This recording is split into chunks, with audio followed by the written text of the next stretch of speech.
बहुत सारा धन्यवाद। ये तो सतीश बोला बाबू था नमस्ते। स्टूडेंट्स एक्सपर्ट्स है। बहुत हम सारे लोग लोग हैं। स्टूडेंट ही है भाई। भाई नमस्कार। नमस्कार। नमस्कार। सतीश नमस्ते। हेलो नमस्कार सतीश बाबू।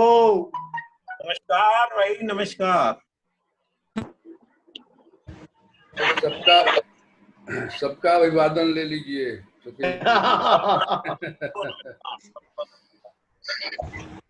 कुछ ऑडियो प्रॉब्लम है क्या सतीश जी में? हाँ, उनका नहीं, मेरे यहाँ तो ऑन है। सर आपकी आवाज कट कट के आ रही है इसकी। ये आवाज कट कट कर आ रही। सर लीड लगा लीजिए।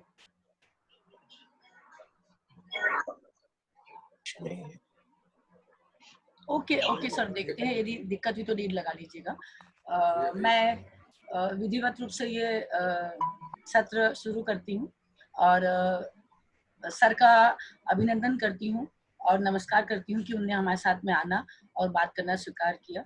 सर मैं गीतांजलि ग्वालियर से, और अब ये क्लास आपके हैंड ओवर करती हूँ, आप इसे एड्रेस। मेरा सभी लोगों को बहुत सारा नमस्कार, स्वागत, अभिनंदन। जो पहले तो बताया गया था कि सिर्फ स्टूडेंट्स आने वाले, तो स्टूडेंट्स तो सर ये सरप्राइज है। ये सब स्टूडेंट है भाई। हाँ, ये बात सही है कि हम सभी लोग स्टूडेंट ही हैं। कहीं न कहीं थिएटर अभी भी सीख रहे हैं, कर रहे हैं, क्योंकि मुझे विषय दिया गया है बाल रंगमंच, और बाल रंगमंच का मनोविज्ञान और चुनौतियां। मुझे लगता है सर आपकी आवाज नहीं आ रही है। हेलो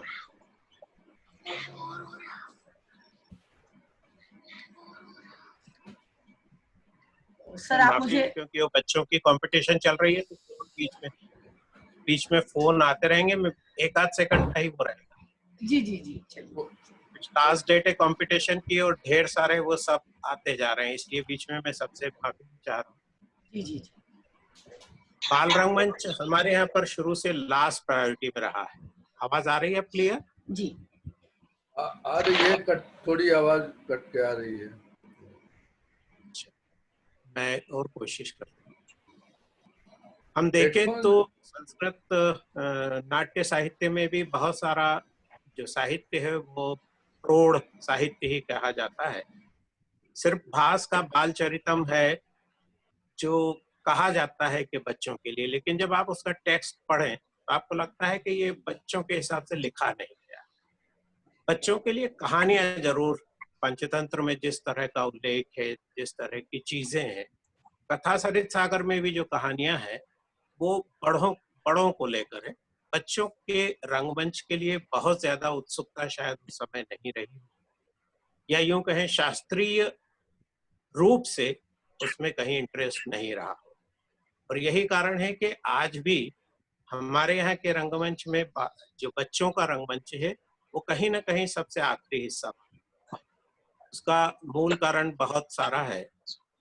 एक तो ये भी कारण रहा है कि हमारे यहाँ पर अधिकतर चीजें जो हैं, जिस तरह से नाट्य दलों की शुरुआत हुई है वो मैच्योर लोगों के साथ हुई है। स्कूल्स में जिस तरह के रंगमंच हुआ करते हैं उसमें सिर्फ एक तरह से नर्सरी बनती है। ये बात सही है कि उन नर्सरी में से जो पौधे उगते हैं वे बड़े जाकर रंगमंच के बहुत एक्सपर्ट भी हो जाते हैं और प्रयोक्ता भी हो जाते हैं और प्रयोगकार भी हो जाते हैं, निर्देशक भी बनते हैं, लेखक भी बनते हैं। लेकिन जितना हम उन चुनौतियों को समझना चाहते हैं, खासकर बच्चों के रंगमंच को लेकर, वो दिक्कतें बहुत सारी बहुत जगह पर है। सबसे पहले देखें तो आज के बच्चों का मनोविज्ञान बहुत अलग तरह का हो गया है। उनके सोचने का तरीका, उनके काम करने का तरीका, उनके बोलने या चलने का तरीका पूरी तरह से रिमोट कंट्रोल्ड। उन्हें लगता है कि हम किस तरह से ऑनलाइन जाकर बहुत सारी चीजें कर सकते हैं। आप बहुत सारे जगह पर, खासकर क्योंकि जयंत जी हैं, संजय जी हैं, ये लोग जब बच्चों से बात करते होंगे और उनसे कहते होंगे कि भाई आपने कहाँ से सीखा, तो वो 80% बच्चे कहते होंगे कि हमने तो YouTube से सीख लिया बहुत सारी चीजें। तो कहीं ना कहीं जो उनकी मानसिकता है वो रिमोट वाली हो, हम ये कर लेंगे अभी 1 सेकंड में। और ये खतरा पहले जरूर एमेच्योर थिएटर में था कि जो आदमी एक नाटक कर लेता था वो अगले नाटक में हीरो की डिमांड करता था। अब बच्चों के थिएटर में तो ये होगा कि पहले दिन जो आता है उसको लगता है मुझे मेन रोल मिलना ही चाहिए। उनकी मानसिकता उस YouTube के कारण बदल, उन्हें सीखना नहीं, उन्हें लगता है कि we are the experts and we can do everything. तो ये जो मनोविज्ञान बच्चों के रंगमंच में बदला है, ये कहीं ना कहीं बड़ों के लिए भी नुकसानदायक हो गया। और जितने प्लेस उन स्कूल्स में होते हैं, आप यदि कभी जाकर देखें तो उनका तरीका, उनका काम करने का ढंग, वो बहुत ज्यादा बिल्कुल जस्ट कर लें, कुछ भी कर लें, चलो ये हो जाएगा ठीक है, चलो ये कर लें तो ठीक है, या ये नहीं करेंगे तो क्या हो जाएगा। उनके लिए नाटक ठीक वैसे ही लास्ट प्रायोरिटी होती है जैसी दूसरी जगह। लेकिन क्योंकि उनके गैदरिंग में उनको लगता है कि वी हैव टू डू, एक प्ले होना ही चाहिए, इसलिए वे लोग प्ले रखते हैं। क्या हश्र होता है हम सब जानते हैं। NSD का जरूर बच्चों के लिए बहुत बड़ा फेस्टिवल होता है। उनकी कंपनी भी है TI कंपनी, जो एक तरह से एजुकेशनल थिएटर का काम करती है। एजुकेशनल थिएटर और इन थिएटर्स को लेके मुझे लगता है हम बाल रंगमंच को 3 कैटेगरीज में बांट सकते हैं। एक कैटेगरी है जो छोटे बच्चे हैं जो बड़ों के लिए नाटक करते हैं। एक बड़े बच्चे हैं जो बच्चों के लिए कहते हैं कि हम बच्चों के लिए नाटक कर रहे हैं। एक बड़े बच्चे हैं जो बच्चा समझ के बड़ों के लिए नाटक करते हैं। ये तीनों कैटेगरीज आपको बहुत आसानी से दिख जाएंगी, उसमें कोई इतनी गंभीर बात नहीं होती है। स्कूल्स में जाएंगे तो वे बच्चे अपने पेरेंट्स के लिए नाटक करते हैं। जो स्कूल के बच्चे हैं उनमें तो ठीक है कि ये हमारे को अप्रिशिएट करें या ना करें, लेकिन हमारे पेरेंट्स हैं वो हमारे लिए जरूर देखें और वो हमारी मैडम है, हमारी टीचर है, वो तालियां बजा दें तो हमारा जो थिएटर है वो ठीक हो जाए। दूसरा जो कैटेगरी है जिसमें बड़े लोग बच्चों के लिए नाटक करते हैं, जैसे काय थिएटर है, कुछ ब्रिक्स में भी इस तरह का काम होता है कि वे भी कहते हैं कि हम बच्चों के लिए कर रहे हैं। लेकिन अधिकतर जगह पर जो बच्चों के लिए रंगमंच हो रहा है वो बच्चों को एज एन ऑडियंस की तरह नहीं देखते हैं। उनको लगता है हम बड़े बड़े इश्यूज लें, हम क्यों नहीं ग्लोबल वार्मिंग के बारे में बच्चों से शुरुआत करें, हम क्यों न इन चीजों के बारे में करें कि क्या होती है एटॉमिक एनर्जी, या क्या होता है पल्सेस, या क्या होती है प्लाज्मा थ्योरी। तो कहीं ना कहीं उन सारी चीजों से जिसमें बचपन था, अब हम तो उस जमाने के, जब हमारे जमाने में नंदन और चंदा मामा और पराग चला करती थी। बाद में एक चंपक करके पत्रिका आई। चंपक पत्रिका की शुरुआत ये हुई थी कि भूत प्रेत की कहानियां क्यों पढ़ते हो आप, ये क्यों पढ़ते हो आप, आपको पढ़ना चाहिए कुछ दूसरी कहानियां जिससे बच्चों का ज्ञान बढ़े, बच्चों का नॉलेज बढ़े। तब चंपक शुरू हुई। लेकिन कहीं ना कहीं उस वक्त हमारे मन में वही कहानियां आती थी जो नंदन या पराग, क्योंकि उसमें कल्पना की उड़ान थी, उसमें लगता था कि हम कहीं ना कहीं जा रहे हैं इसमें। और ये बाल रंगमंच में भी हो गया है कि हम लोगों ने कहीं उनकी कल्पना को अपने दायरे में ले जाकर सीमित कर दिया। हम लोगों को लगता है कि जो हमारी सोच है वो बच्चों के लिए बेहतर है। ये ठीक वैसा ही है जैसा हम स्कूल में बच्चों को पढ़ाने के लिए भेजते हैं, क्योंकि हमारा जो एजुकेशन है करियर ओरिएंटेड एजुकेशन होती है। हमको लगता है बच्चा यदि 97 ला रहा है तो गलत कर रहा है, उसे 98 या 99% लाना चाहिए। और इस कारण उन बच्चों के लिए बहुत मुसीबत होती है जो मेरी तरह के होते हैं, जिन्हें 33, 34, 35% मार्क्स से कभी ज्यादा नहीं होते। और तब वे अपनी जो एनर्जी है वो ढूंढते हैं कि हम कहाँ इसमें से कुछ चीजें निकाल सकते। मुझे लगता है कि थिएटर एक जगह है जहां पर उसकी एनर्जी बहुत तरह से बहुत चीजों में बदल सकती है यदि हम उन चीजों को संभाल सकें तो। लेकिन जो आज का माहौल है उसे बदलने की भी जरूरत होगी, जो सिर्फ एक या दो लोगों से पॉसिबल भी नहीं। सबसे बड़ी दिक्कत होती है जो बच्चों के पेरेंट्स हैं, उनको लगता है कि थिएटर में 2 घंटे जाके रिहर्सल करेगा तो वेस्ट होगा टाइम। इससे तो अच्छा है कि आप हमारे को आधे घंटे में डायलॉग जो है वो लिख के दे दें और आप हमें रिकॉर्ड करके दे दें, तो बच्चा घर में बैठकर याद कर। उन्हें बहुत सारी चीजों में इंटरेस्ट होता है बच्चों को।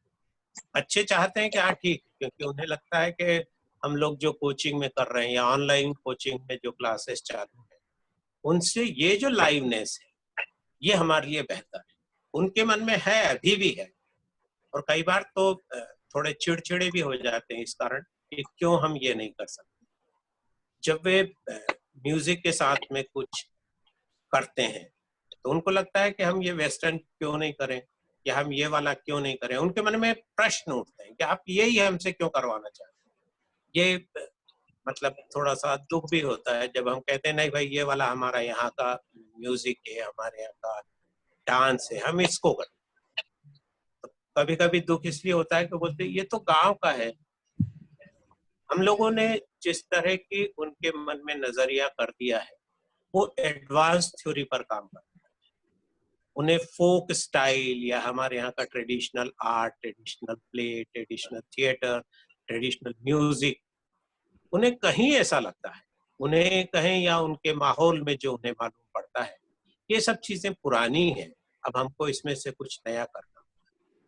तब हमारे लिए चुनौती और बड़ी। तब हमें लगता है कि हमें भी कुछ ऐसी चीजें सोचनी होंगी कि जिससे हम इन लोगों के साथ वो चीजें कर सके जो इनकी डिमांड है। हालांकि ये डिमांड एंड सप्लाई वाला फील्ड नहीं है, आर्ट फील्ड तो हमारे अपने सर्टिफिकेशन के लिए होता है। हम किस तरह से चीजों को उनके अंदर वो अंकुरित कर सकें जो इस जगह के लिए बेहतर हो या जो उनके जीवन के लिए बेहतर, कैरियर के लिए नहीं। कैरियर में बहुत सारी चीजें वो आगे चल के सीखते हैं, करते हैं। हमारे यहाँ पर जिस तरह की ट्रेनिंग होती है वो भी क्योंकि बड़ों के लिए, हमारे यहाँ कोई भी ट्रेनिंग स्कूल बच्चों के लिए नहीं है। लोग सोचते हैं कि हम लोग ट्रेनिंग दे रहे हैं, वो ट्रेनिंग उनके क्या काम में है। यदि हमने कुछ सर्टिफिकेट भी दिया तो क्या यूज है सिवाय इसके कि उनके जो सर्विस के लिए जब दे रहे हैं तो जो 50 सर्टिफिकेट दूसरे हैं उसमें एक सर्टिफिकेट थिएटर का लगता है एक्स्ट्रा करिकुलर एक्टिविटीज के नाम पर, वो उनकी क्वालिफिकेशन में नहीं जुड़ता है। और यदि 50 सर्टिफिकेट हैं तो उनमें से 1.001 मार्क उसके जुड़ जाते हैं कि he has taken part in the extracurricular activities of theater। Theatre हम अच्छी तरह से जानते हैं, आप सब लोग थिएटर के प्रणेता हैं, पुरोधा हैं। आप जानते हैं कि थिएटर सिर्फ स्टेज पर कुछ कह देना, करना या नाचना या लाइट करना या सेट बनाना नहीं है, बल्कि ये जिंदगी में बहुत सारी चीजें देने का एक जरिया है। खासकर मुझे लगता है कि कहीं न कहीं इस थिएटर से हम उनके अंदर एक पर्सनालिटी डेवलपमेंट का छोटा सा कैरेक्टर डेवलप कर सकते हैं, और ये उनके लिए बहुत महत्वपूर्ण है बिना सर्टिफिकेट के भी। यदि हम कहीं से कोशिश कर सकें कि इस तरह की छोटे छोटे बच्चों की भी एक ट्रेनिंग स्कूल, छोटे बच्चों के लिए भी रेपर्टरी हो, छोटे बच्चों के लिए भी इस तरह की कोई चीजें हो जो छोटे छोटे शहरों में हो सके। अभी 2-3 जगह बच्चों के थिएटर फेस्टिवल होते हैं, लखनऊ में भी होता है, बाकी जगह भी होता है, इंदौर में भी होता है। लेकिन तब भी वहां की जब हम बात करते हैं तो वो एक तरह से सिर्फ उनके लिए फॉर्मेलिटी है, चलो चलो चलो बच्चों ने कर दिया। उस तरह की सिंसियर अप्रोच जो चाहिए बाल रंगमंच को लेकर, वो कहीं ना कहीं हमें कमजोर लगती है। हमें लगता है कि हम उन चीजों को समझने में थोड़ी सी पीछे हट रहे हैं जब हम थिएटर को अच्छा बनाना चाहते हैं। और ये भी हम अच्छी तरह से जानते हैं कि कोई भी जो बच्चा है, कोई भी जो आज का बहुत अच्छा कलाकार है, कहीं ना कहीं उसका अंकुरण, कहीं ना कहीं उसके अंदर जो एक्टिंग या थिएटर के प्रति जो भी रुचि है वो उस नर्सरी से ही पैदा होती है। जो जहाँ पर वो स्कूल में किसी कंपटीशन में भाग लेता है, एक छोटा सा कोई भाषण देता है, एक छोटी सी कोई कविता पढ़ता है या कोई पेंटिंग करता है, जो एक्सप्रेशन उसका है वो उसे कहीं ना कहीं थिएटर की तरफ ले जाता है। तो महत्वपूर्ण है, यदि नर्सरी अच्छी होगी तो पौधा मजबूत होगा। यदि नर्सरी में हमने उसे अच्छी तरह से फर्टिलाइजेशन किया है, यदि हमने उसके अंदर की सारी चीजों को जगा लिया है, तो वो एक बेहतर इंसान भी बनता है। मैं हमेशा मानता हूँ कि जो थिएटर का आर्टिस्ट है वो एक बेहतर इंसान होता है, क्योंकि उसे बहुत सारी चीजों को जोड़ना, समझना, सीखना आता है और वो कभी भी अपने इस सीखने की जो कोशिश है उससे अलग नहीं होता। आखिरी वक्त तक उसका एक ही लक्ष्य रहता है कि मैं कितना बेहतर से बेहतर सीख सकूं, और इसलिए वो हमेशा बाल रंगमंच का ही हिस्सा रहता है, चाहे वो बड़ों के लिए थिएटर कर रहा हो। लेकिन जो मन का बालपन है वो खत्म नहीं होता। एक्सपर्ट होने के बावजूद उसके अंदर वो बचपना है, वो सीखने की तमन्ना है, वो कोशिश है कि मैं इसे कैसे बेहतर कर सकूं। मैंने आप सभी के नाटक देखे भी हैं और उनकी रिहर्सल्स भी देखी। हर रिहर्सल में यही होता है कि जो पिछला शो हुआ है उससे हमने अलग क्या करा अगले शो। ये वही बातपन है जिसकी मैं बात कर रहा हूँ, क्योंकि हमें प्रोग्रेस की एक मन में चाहत है, हमारी आकांक्षा है कि हम किस तरह से इस रंगमंच को बेहतर करें। इसलिए मेरी कोशिश है, इसलिए मेरा आप सभी प्रबुद्ध लोगों से भी यही निवेदन कि क्या हम ऐसा कुछ नहीं कर सकते हैं जो बच्चों के लिए सीधे सीधे कहीं ना कहीं इस तरह की चीजें बढ़ावा दे सके। बीच में एनसीईआरटी ने अपने कोर्सेज में भी थिएटर लिया, लेकिन उसमें कोई स्टूडेंट्स नहीं है और मजबूरन उन्हें वो कोर्स एक तरह से ऑप्शनल करना पड़ा। ये कोई अच्छी खबर नहीं हो सकती, खासकर रंगमंच वालों के लिए तो बुरी खबर है कि एक सब्जेक्ट जो उनके लिए बहुत जरूरी था वो सब्जेक्ट ऑप्शनल में चला और वो आज भी किसी जगह पर रखा हुआ है।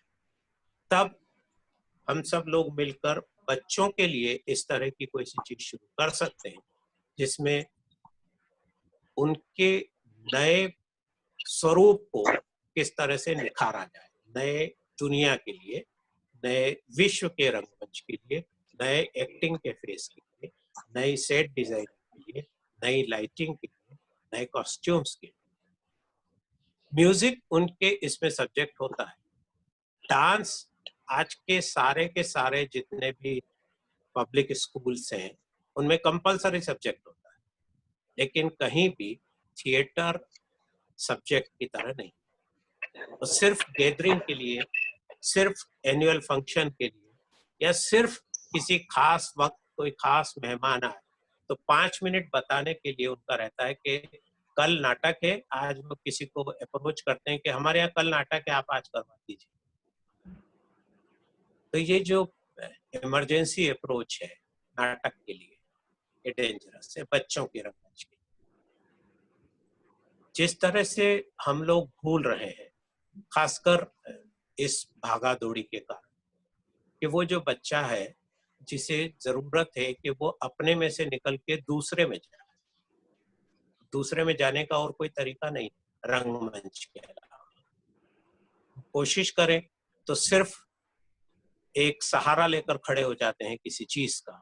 हम जब किसी आर्ट फील्ड में जाते हैं तो एज एक इंडिविजुअल आर्ट की तरह हम पेंटिंग कर सकते हैं, एक इंडिविजुअल आर्टिस्ट की तरह हम गाना गा सकते हैं, एक इंडिविजुअल आर्टिस्ट की तरह हम लोग डांस कर सकते हैं, क्या बहुत सारी चीजें और ये भी सारी हम कर सकते हैं। लेकिन थिएटर में तो टीम वर्क चाहिए और ये टीम वर्क उन्हें इस दुनिया से लड़ने की ताकत दे सकता है।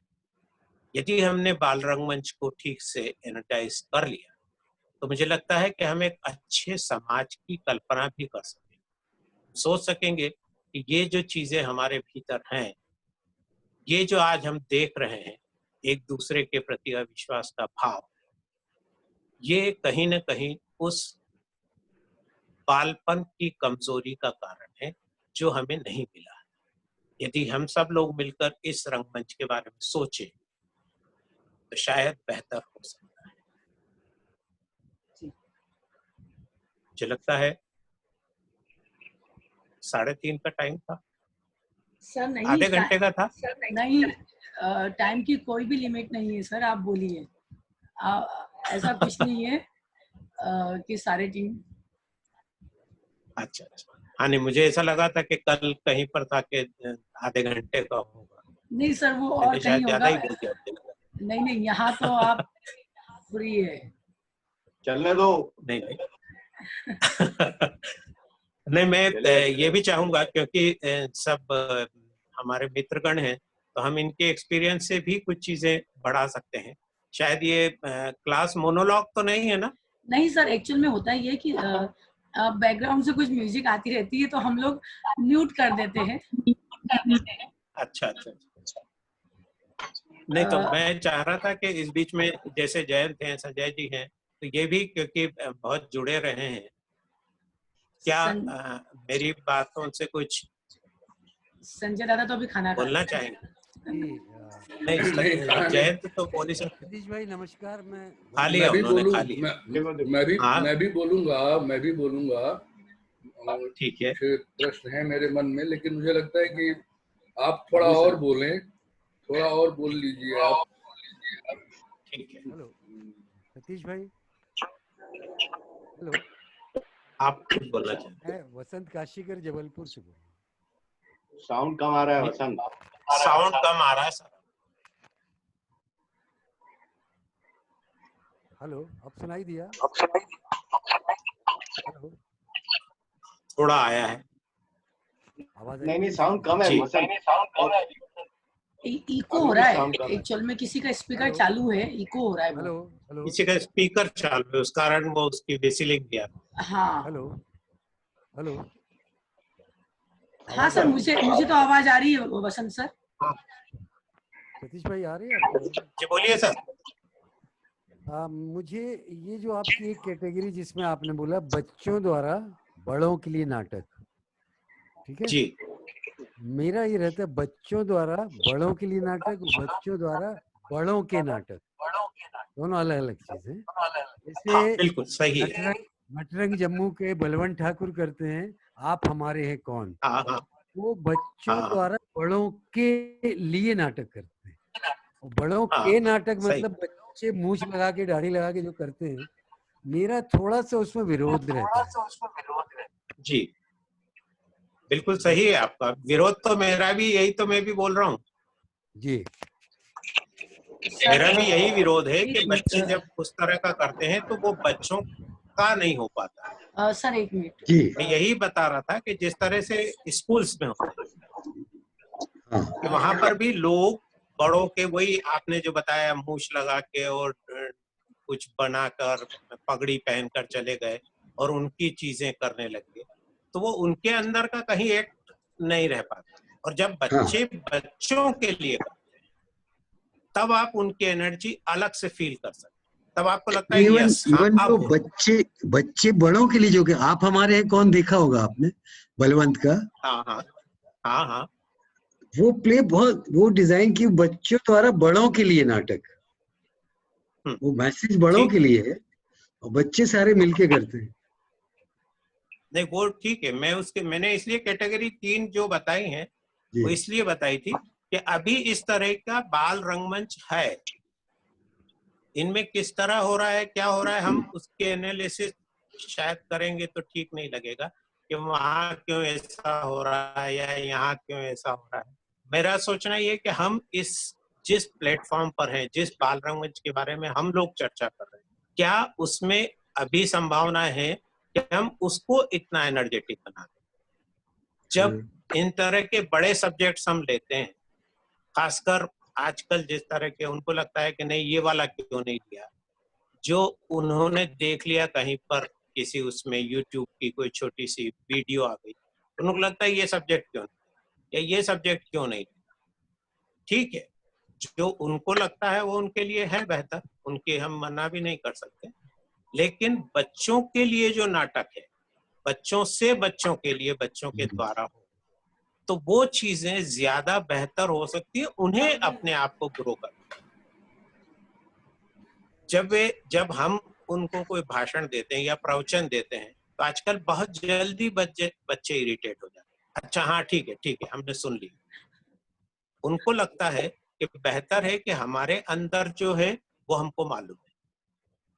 वो एक छोटी सी शायद शुरुआती कमजोरी रह जाती है, लेकिन लगातार जब उनसे हम इंटरेक्ट करते हैं तब वे उसके अंदर मिलजुल जाते हैं। हाँ भाई चलिए। हम छोटी चीजों के साथ में कुछ एक्सपेरिमेंट करते हैं कि कुछ चलिए हम एक्टिविटीज करते हैं, चलिए हम पर्यावरण के लिए कहीं चल रहे हैं, हम नदी के किनारे कुछ पर्यावरण यात्राएं करते हैं।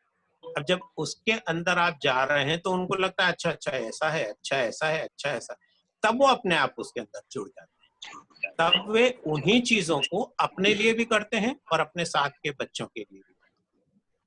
तब वो सिर्फ एक नारा नहीं रह जाता कि पर्यावरण बचाओ, पेड़ लगाओ, वो नारा नहीं रह जाता। तब उन्हें अपनी जिंदगी का हिस्सा लगने लगता है। और ये मुझे लगता है बाल रंगमंच के लिए शायद ज्यादा जरूरी है कि हम किस तरह से उनके अंदर की चीजों के को जगाएं कि ये हमारा बच्चों का रंगमंच हो। जब हम उनके साथ में मास्क मेकिंग की बात करते हैं, जब उनके साथ मास्क मेकिंग की वर्कशॉप्स करते हैं, तो यही पूछते हैं कि ये मास्क की क्यों जरूरत है।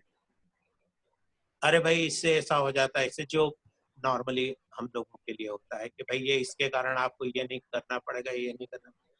उनका प्रश्न बहुत सहज होता है। यदि मैं ऐसा ही खरगोश बन के बोलूंगा तो नहीं चलेगा। मैं खरगोश का मास्क क्यों लगाऊं? और क्योंकि उनकी कल्पना में वो आदमी, वो बच्चा, उन्हें क्या मुझे लग रहा है ये जो खड़ा है ये खरगोश है, आप मुझे अलग से मास्क क्यों दे रहे हैं? लेकिन हमारी कल्पनाएं थोड़ी सी बिखर गई हैं। हमें लगता है कि हम इन चीजों को करेंगे तो खरगोश की तरह लगेगा। कई बार तो आजकल बड़े स्कूल के जो कॉस्ट्यूम का खर्च होता है वो एक नाटक के जो डायरेक्टर को देते हैं वो 3 से 4 गुना ज्यादा। सही। अब बच्चों के लिए जो नाटक की बात थी उसका एक सबसे अच्छा जो एग्जाम्पल है वो शायद पपेटरी। और जिस तरह से जो कठपुतलियां करती हैं, चाहे उन्हें बड़े चलाते हैं, चाहे उनकी एक्टिविटीज या स्टोरीज कभी कभी बड़े लोगों की। अब उस डिजिटल पपेट्री जो कार्टून शोज में आने लगती है, अब उनके सब्जेक्ट्स फिर बदलने लगे। वो भी पपेट्स ही हैं। अलग बात है कि डिजिटल होने के कारण उन्हें कंप्यूटर चलाता है, उन्हें उनका प्रोग्रामिंग चलाती है, उनकी लैंग्वेज चलाती है, लेकिन है तो पपेट्री। तो जहां पर इस तरह के सब्जेक्ट्स आने लग गए हैं, चाहे वो रंगमंच से बहुत अलग चीज है, वो डिजिटल स्टेज है, लेकिन वो बाल रंगमंच के लिए भी थोड़ा सा कहीं ना कहीं खतरा हो रहा है। अब जब हम बाल रंगमंच के इन विषयों की बात करते हैं या इन दिशाओं की बात करते हैं, तब हमें लगता है कि इस तरह की कोशिश भी होनी चाहिए जो बच्चों को उस तरह के एक पकड़ से निकाल सके। आज बच्चे के पास में मोबाइल दे देते हैं और उनसे पोएम्स याद कराने के लिए।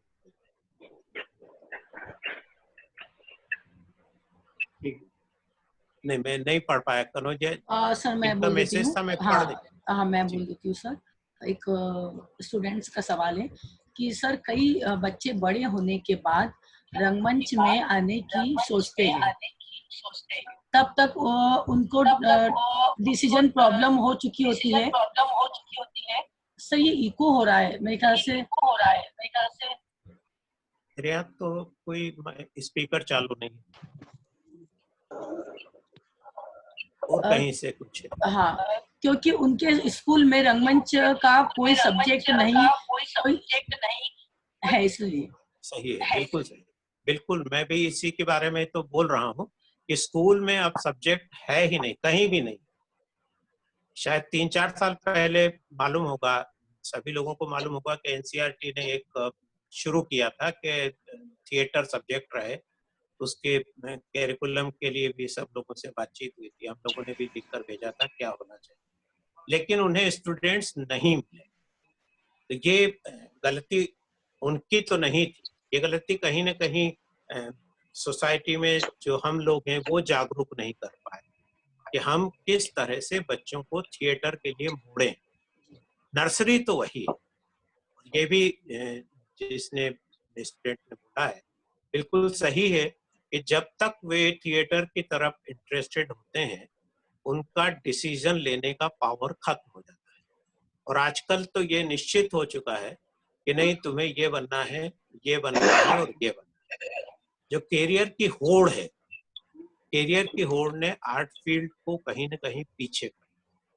और सबसे जो खराब बात है, उन्हें लगता है कि नाटक में है क्या, खड़े होकर डायलॉग बोलना है, चल देना है, उड़ देना है, बस ये तो तुम घर पे करते ही हो, इसमें क्या नया कर दो। ये जो उनकी भी गलती नहीं है। जो स्टेज पर वो देखते हैं उन्हें लगता है कि इसके पीछे क्या होता है, ये नहीं पता। इसके पीछे एक एक्टर की कितनी मेहनत है, या एक डायरेक्टर की कितनी मेहनत है, या एक म्यूजिशियन की कितनी मेहनत है, या सेट लगाने वाले की, ये कभी उन्हें अंदाज नहीं। जब वे स्कूल के प्लेज में एक्टिंग करने के लिए बच्चे को भेजते हैं तो उनकी पहली डिमांड यही होती है कि मेरे बच्चे को कितने डायलॉग हैं, मेरे बच्चे को क्या रोल मिल रहा है, मेरा बच्चा इसमें क्या करेगा, इसमें डांस है कि नहीं है, ये जो वेस्टर्न प्ले है इसमें ये होगा कि नहीं होगा। तो ये कहीं ना कहीं उस चुनौती को हमारे लिए खड़ा कर रहा है कि क्या हम इन सब चीजों को छोड़ के, और हमारे जो भी दर्शक हैं, जो भी इस तरह के लोग, या हम कहें थिएटर के लिए ये जो डिसीजन मेकर है, हम इन पर छोड़ दें। मुझे लगता है नहीं, हमें अपनी कोशिश तो जारी रखनी ही पड़ेगी। 10 बच्चे हैं, 10 बच्चे ही करेंगे, 5 बच्चे हैं, 5 ही बच्चे करेंगे, लेकिन हम करते रहेंगे, ये निश्चित है। बच्चों के लिए प्लेस बहुत सारे अब रखे भी जाते हैं, ऐसा नहीं कि बच्चों के लिए प्लेस कम है। शुरुआत में कहा जाता था बच्चों के लिए, बल्कि कहा ही जाता है, अभी भी कहा जाता है हिंदी में प्लेस ही। एक बच्चों के 100 नाटक करके किताब आई थी अभी बलवंत जी के बारे में, जैसे आपने बताया। जी हाँ। तो ऐसे बहुत सारे प्लेस हैं, लेकिन होता क्या है कि एक इस तरह का कोई नेटवर्क नहीं है जिसमें हम आपस में स्क्रिप्ट्स की साझा कर सकें। एक ऐसा कोई नेटवर्क नहीं है जो हमें कह सके कि हाँ ये चीजें हैं जो सबके लिए हो सकती। क्योंकि जिस तरह से गूगल पर सर्च करके लोग अपनी अपनी स्क्रिप्ट्स को ढूंढने की कोशिश करते हैं, वो बाल रंगमंच में तो है ही नहीं। आप बाल रंगमंच के बारे में यदि गूगल पे तलाश भी करेंगे तो वो हिंदुस्तान के बारे में नहीं बताएगा, वो आपको बताएगा कहीं बाहर। तो ये हम लोगों को मिलकर, बैठकर, जुड़कर क्या हम इसके लिए कर सकते हैं, क्या हम एक सशक्त इस तरह का रंगमंच क्रिएट कर सकते हैं जो कह सके हाँ ये है। मुझे एक प्ले ध्यान है, संजय भाई का एक प्ले बहुत करीब 10-12 साल पहले पटना में देखा था, और एक छोटे से कमरे में देखा था, और जिस तरह से बच्चों की एनर्जी उसके अंदर थी। अब आप 10 साल के बाद, जब 10 साल या शायद ज्यादा, मुझे याद नहीं है संजय भाई, ज्यादा है, ज्यादा हो गया, 20 साल हो गए होंगे। हाँ मुझे लगता है। पर अब यदि उन्हीं बच्चों से हम बात करें वैसा करने की, तो वो बदल गया, सब चीजें बदल। तो ये जो हम कह सकते हैं ये ट्रांसफॉर्मेशन ऑफ टाइम है, जिसमें चीजें अपने प्रवाह के साथ चलती रहती हैं, और वो समय को भी बहाल किया। पर बाल रंगमंच को जिंदा रखना ही पड़ेगा, ऐसा मेरा सोचना है। अच्छा, ये नहीं सतीश जी, स्कूली जो रंगमंच है जी, तो वो तो ठीक है कि वो अपने करिकुलम में उनके एज टीचर के रूप में नहीं है, बल्कि एक एक्टिविटी की तरह है, और लोग जाते हैं और अपना एक्टिविटी एक हो गया। आपने स्कूल के बच्चों के अलावे ऐसे बच्चे जो मतलब जिसको का स्लम के बच्चे हों या लोअर मिडिल क्लास के बच्चे हैं, और आप ही की देन है कन्हैया जो आज शिखर पे काम कर, अपनी शिखर पे है वो। तो इस तरह से कन्हैया जैसे बहुत सारे लड़के जो स्कूल से नहीं आए थे आपके पास, तो आपने उन लोगों को लेकर काम किया, उसके बारे में उनकी नजरिया, सोच उन स्कूल के बच्चों से अलग है और अलग तरीके का वो काम करते हैं, तो इसलिए उसके बारे में थोड़ा सा मुझे लगता है बताना चाहिए आपको। ये सही बात है कि स्कूल से अलग जब बच्चे होते हैं, अभी हम जिन बच्चों के साथ काम करते हैं वो अक्सर ऐसे ही बच्चे होते हैं जो किसी सरकारी स्कूल में होते हैं या छोटे प्राइवेट स्कूल में जहाँ इस तरह की कोई चीजें नहीं, और उनमें वो एनर्जी है क्योंकि उनके पीछे वो प्रेशर नहीं है, उनके पीछे ये नहीं है कि ये क्या करें, उनके पीछे शायद वो डेवलप नहीं हुई है, करियर की सोच शायद डेवलप नहीं हो पाती है, तो वो बहुत बहुत उन्मुक्त होकर काम करते हैं। बल्कि आप यदि उनसे कहें कि नहीं है ये चीजें अभी तो टाइम नहीं है, अभी जैसे ताज़ा ही एग्जांपल दूं कि हम शुरू कर रहे थे एक नाटक और लॉकडाउन शुरू हो गया, शुरू एक दिन का हुआ, तो हर बच्चे का यही कहना था लॉकडाउन है तो क्या हुआ, हम रिहर्सल तो कर सकते, ये उनकी एनर्जी है। लेकिन यदि कुछ दूसरे बच्चों की बात करें तो वहां जाके बात अटक जाए। मतलब मैं ये नहीं कह रहा हूँ कि ये सोसाइटी का डिफरेंस है, ये डिफरेंस कहीं ना कहीं उस माहौल का है जिसमें वे पल रहे हैं। ऐसे बच्चों के साथ जब हम काम करते हैं तो अच्छा भी लगता है कि चलिए अच्छा हो रहा है, और इसी कारण शायद कर भी पा रहे हैं कि हम लगातार स्लम का, मैं इसलिए नहीं कह सकता कि स्लम की एक अलग डिमांड हो जाती है, कुछ ये करना है या आप उनको करवा रहे हैं तो इसमें क्या मिलेगा।